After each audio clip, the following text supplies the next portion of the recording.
For this week's video breakdown, we're going to take a look at a play that's called single back ace play action counter waggle. In this particular play, the primary receiver happens to be this one right here, which is going to be the flanker who runs the deep hitch route. Now, we're not going to look to throw to him actually. What we're going to do here is we're actually going to look to throw to this guy right here, which is a split in, and he runs that post route with an inside release. So what we want to do here is kind of focus in on this play. And for this one, we're actually going to run this against two-man coverage, which we have these two guys right here with the two corners out there. They're both in press coverage, and as you already know, these two safeties are going to go ahead and play two deep. So you got this safety here, and then you got this safety playing two deep coverage as you look at your screen there. So what we're looking for is to watch as this receiver, you'll wind up seeing him going into this area here where he breaks up into this area here, and then he heads up this way and he breaks towards the post. Now as he breaks towards the post, that's when we're going to look to throw the ball to him as we drop back to quarterback. So for example, we'll be dropping back to quarterback, and we'll kind of eye on this area. We'll be looking at this area to see where that the free safety's playing at.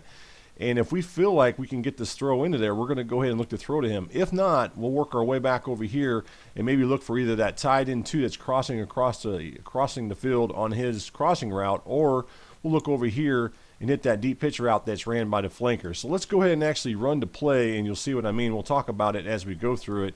And you can see him as the receiver that we're going to throw to. As you watch, we're going to do the play action right there, and then we're looking down the field, and then we make that throw based on where that strong safety and that free safety are playing, allowing us to go ahead and complete it. Let's go ahead and run this play one more time, and we'll take a look at it again, and you'll see what I mean as far as with this particular play is something that you can run to attack two-man under coverage. So let's go back in and rewind it here, take a look at it one more time, and then we'll kind of go through what at least my thought process is with this play.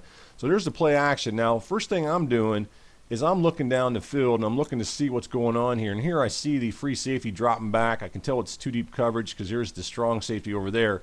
So I know this is too deep. Plus I know it's man. As I'm looking right here, I can tell that that tight end two is being covered right there by that linebacker, and so I know I know for a fact this is man coverage. So it tells me right now I really have a couple options I can look to throw to. My first option, as I already mentioned, is going to be this receiver here, and then I'll look for this tight end right here, and then I'll look for this guy over here. So that's based off of my reads. So I'm going to work my way across as I'm scanning the field, deciding on where I want to go.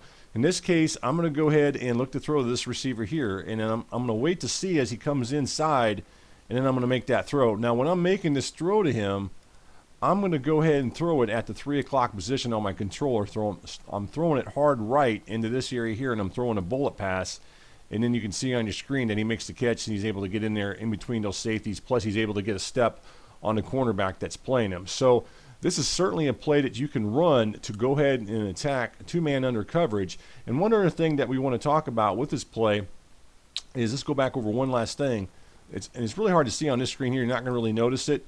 But this defender right here does not jam the split in. So it's kind of hard to see right there because of the way the screen works. But you can tell once you go into the lab, you'll see that he doesn't get jammed at the line of scrimmage. And once he doesn't, it allows that split in to get off the line of scrimmage where we can make this throw. So if you get a chance to check this play out, please do. It's out of the single back ace pistol, out of the ace pistol, and it's called play action counter waggle.